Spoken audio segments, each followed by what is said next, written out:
अस्सलाम वालेकुम स्टूडेंट्स। आज की लेक्चर में हम डिस्कस करेंगे graphical representation of chemical equilibrium. यानी आज की लेक्चर में हम डिस्कस करेंगे graphical representation of chemical equilibrium. हमारे पास केमिकल इक्विलिब्रियम में तीन किस्म की पॉसिबिलिटी होता है।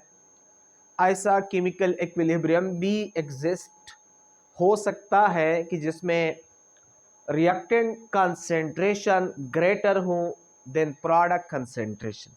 यानी केमिकल इक्विलिब्रियम ऐसा भी हो सकता है कि जिसमें रिएक्टेंट का जो कंसेंट्रेशन हो वो ग्रेटर हो प्रोडक्ट से। हाँ, फर्स्ट ग्राफ हम इस केस के लिए ड्रॉ करेंगे। हाँ, ऐसे केमिकल इक्विलिब्रियम की जिसमें रिएक्टेंट कंसेंट्रेशन ग्रेटर हो प्रोडक्ट कंसेंट्रेशन से, ऐसा केमिकल इक्विलिब्रियम हम ग्राफ में किस तरह रिप्रेजेंट करेंगे। हाँ, इसके लिए फर्स्ट ग्राफ में ड्रा करता हूं। अच्छा, ग्राफ की ज्यादा चीजें मैंने लिखी हैं। ये ग्राफ जो है ये एक्स एक्सिस है। एक्स एक्सिस पे मैंने टाइम लिया है, टाइम मैंने सेकंड में लिया है।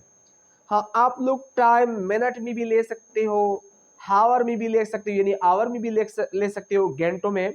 ये आप लोगों की मर्जी है कि टाइम आप लोग सेकंड में लेते हो या आवर में लेते हो या मिनट में लेते हो, लेकिन एक्स एक्सिस पे आप लोगों ने टाइम लेना है।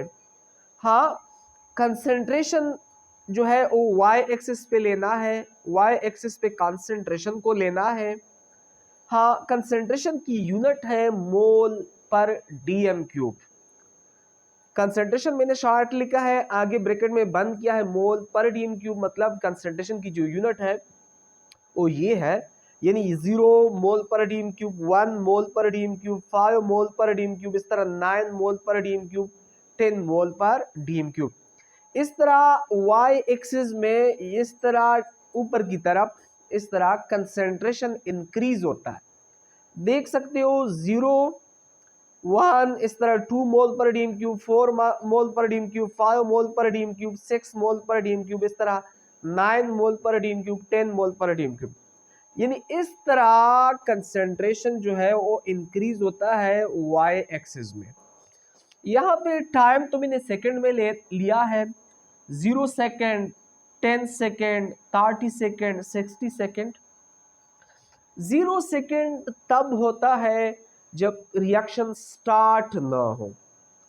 जब रिएक्शन स्टार्ट ना हो तो वो टाइम हम 0 कंसीडर कर लेता है। ऑलरेडी हमने forward reaction backward reaction discuss कर चुका है, उनके बीच में डिफरेंस भी पड़ चुका है कि जब रिएक्शन का स्टार्टिंग टाइम हो, मतलब या जब रिएक्शन स्टार्ट ना हो, मतलब टाइम 0 हो, तो प्रोडक्ट की जो कंसंट्रेशन होती है वो भी 0 होता है। देखिए स्टूडेंट, यहाँ पे इस साइड पे हम लेंगे प्रोडक्ट को, यहाँ पे हम प्रोडक्ट ले रहा है, इस साइड पे हम प्रोडक्ट ले रहा है। सपोज जब टाइम 0 सेकंड हो, मतलब जब रिएक्शन स्टार्ट ना हो, तो प्रोडक्ट की कंसंट्रेशन 0 होता है। 0 सेकंड पे प्रोडक्ट की कंसंट्रेशन 0। यहां हम लेते हैं रिएक्टेंट। ऊपर ये जो लाइन डॉटेड लाइन मैंने ड्रॉ किया है, यहां पे तो मेरे पास स्पेस नहीं है, यहां पे स्पेस था, यहां लिखा है इक्विलिब्रियम। ये इक्विलिब्रियम पॉइंट है, इक्विलिब्रियम का लाइन है।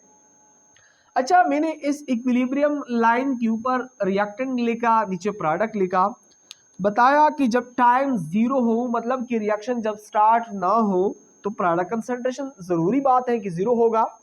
लेकिन जब रिएक्शन स्टार्ट ना हो, टाइम 0 हो, तो रिएक्टेंट कंसंट्रेशन जो होगा वो मैक्सिमम होगा।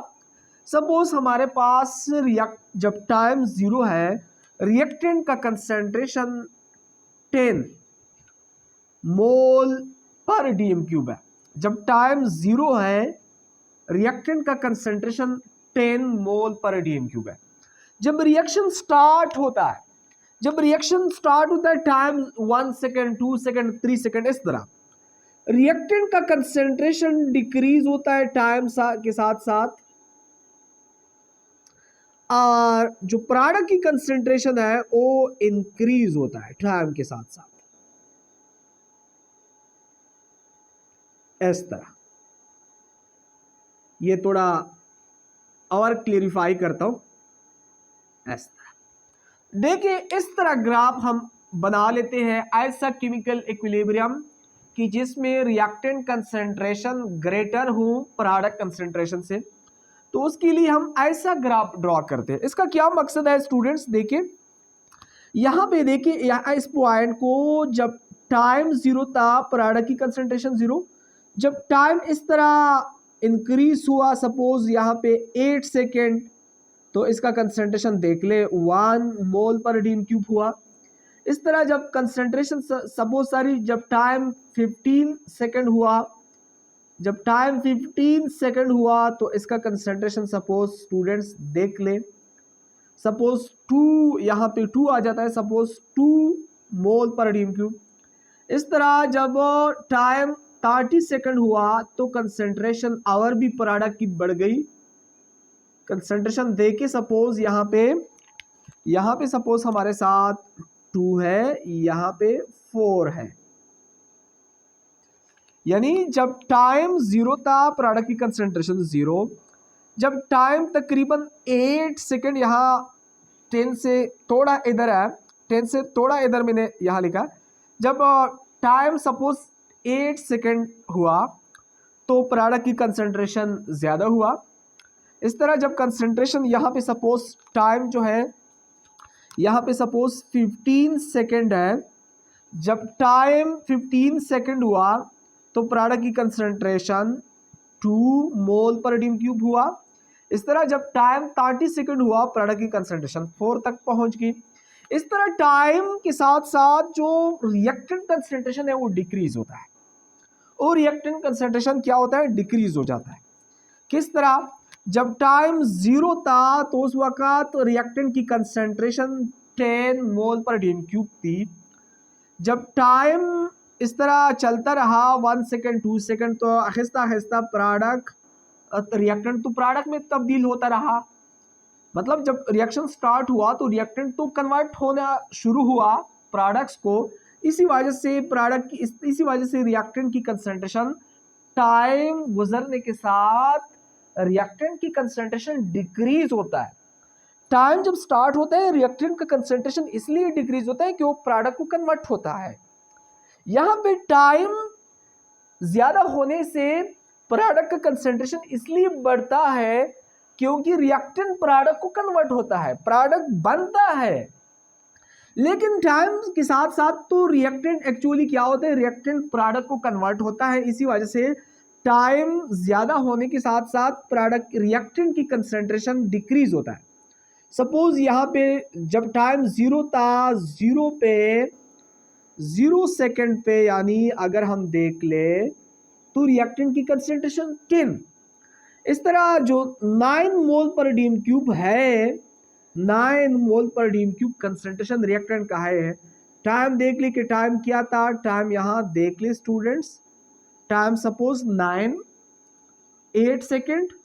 इस तरह यहाँ पे देख ले जब 30 सेकेंड का टाइम हुआ तो उस वक्त रिएक्टेंट की कंसेंट्रेशन तकरीबन 6 मोल पर डीन क्यूब तक आता है।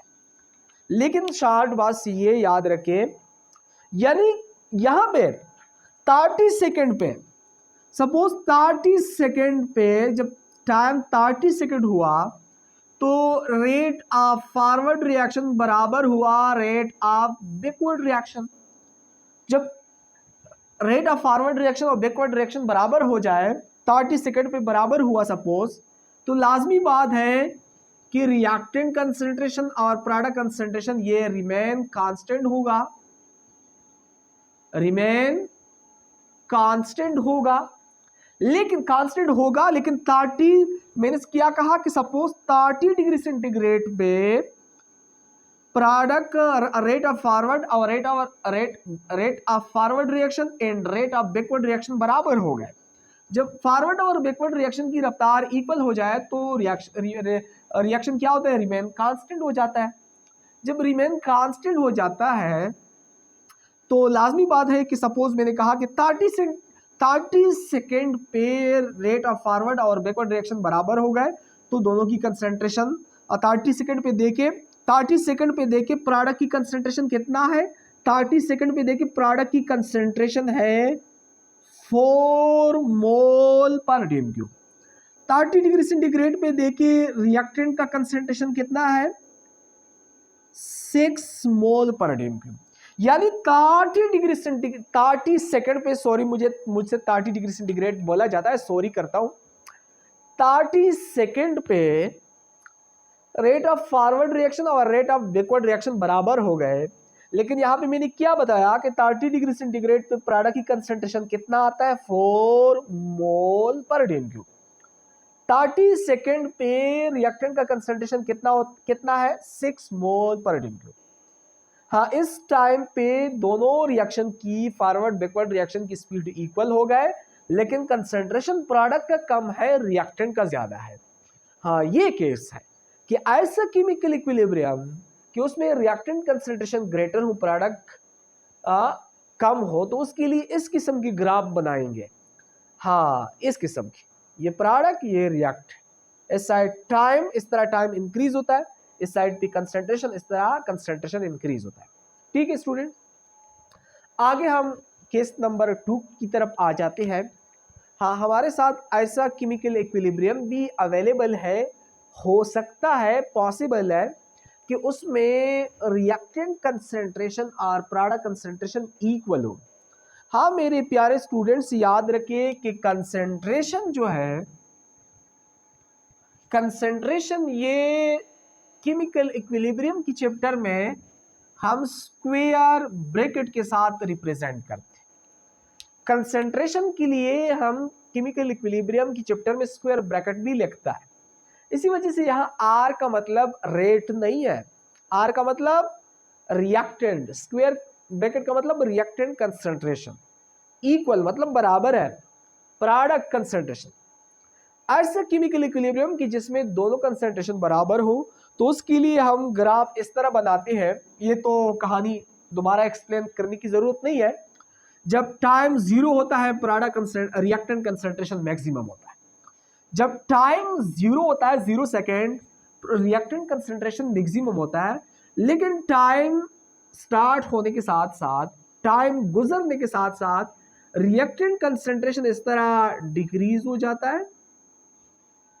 हाँ, टाइम गुजरने के साथ साथ जब टाइम 0 हो प्रोडक्ट कंसंट्रेशन 0, लेकिन जब टाइम स्टार्ट हो जाता है तो रिएक्टेंट प्रोडक्ट को कन्वर्ट होता है, रिएक्टेंट प्रोडक्ट को कन्वर्ट होता है। इसी वजह से टाइम होने के साथ रिएक्टेंट कंसंट्रेशन डिक्रीज होता है, और जब प्रोडक्ट को कन्वर्ट होता है तो प्रोडक्ट कंसंट्रेशन इंक्रीज होता है। इसी वजह से टाइम स्टार्ट होने के साथ जो प्रोडक्ट की कंसंट्रेशन होती है वो इंक्रीज होती है।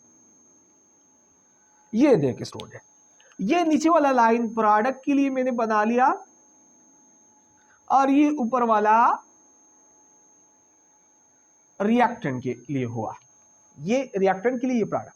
हाँ, दोनों लाइन टकरा जाती है। ऐसा केमिकल इक्विलिब्रियम कि जिसमें रिएक्टेंट और प्रोडक्ट कंसंट्रेशन बराबर हो, तो उसी की ग्राफ में हम दोनों लाइन को टकराएंगे, इस तरह कोलैप्स करेंगे, मर्ज करेंगे, एक दूसरे को मर्ज करेंगे, डिफ्यूज करेंगे। हाँ, मतलब टोटल कंसंट्रेशन रिएक्टेंट का जब टाइम 0 था, रिएक्टेंट का टोटल कंसंट्रेशन 10 मोल पर डीएम क्यूब है। जब टाइम 0 है रिएक्टेंट कंसंट्रेशन 10 मोल पर डीएम क्यूब। जब टाइम 0 है प्रोडक्ट का कंसंट्रेशन 0, रिएक्टेंट का 10 मोल पर डीएम क्यूब। लेकिन सपोज यहां पे देखिए, सपोज कब इक्विलिब्रियम आ गया, सपोज यहां पे देख ले, सपोज ये हमारे पास है 50 सेकेंड पे रेट ऑफ फॉरवर्ड रिएक्शन बराबर हुआ रेट ऑफ बैकवर्ड रिएक्शन। कब? 50 सेकेंड पे जब बराबर हुआ, तो उस वक्त क्या सूरत हाल थी कि दोनों की कंसंट्रेशन, रिएक्टेंट की कंसंट्रेशन और प्रोडक्ट की कंसंट्रेशन, दोनों की कितना थी 5 मोल पर डीएम क्यूब। जब दोनों की स्पीड बराबर हो गए, रेट और फॉरवर्ड, उस टाइम जो टाइम था, सपोज ये टाइम मैंने सपोज लिया है 50 सेकेंड, लेकिन यहाँ पे दोनों लाइन टकरा गए हैं, आपस में कोलैप्स हो गए हैं, मर्ज हो गए हैं। यहाँ पे अगर हम देख ले तो कंसेंट्रेशन दोनों का, इस पॉइंट पे अगर हम देख ले तो दोनों का, प्रोडक्ट और रिएक्टेंट का, दोनों का कंसेंट्रेशन 5 मोल पर डीएम क्यूब है। हाँ, ऐसा केमिकल इक्विलिब्रियम की जिसमें ये वाला कंडीशन हो तो उसके लिए ग्राफ हम इस तरह बना लेता है। इस ग्राफ के थ्रू हम इस किस्म की केमिकल इक्विलिब्रियम को रिप्रेजेंट करता है। ठीक है स्टूडेंट, आगे हमारे पास है case number 3, product concentration greater than reactant concentration. ऐसा केमिकल इक्विलिब्रियम कि जिसमें प्रोडक्ट कंसेंट्रेशन ज्यादा हो, रिएक्टेंट का कम हो, तो उसके लिए ग्राफ जो है अभी बहुत आसान हो गया, डायरेक्ट बना लेते हैं। इस किस्म की ग्राफ हम बना लेते हैं, इस किस्म की।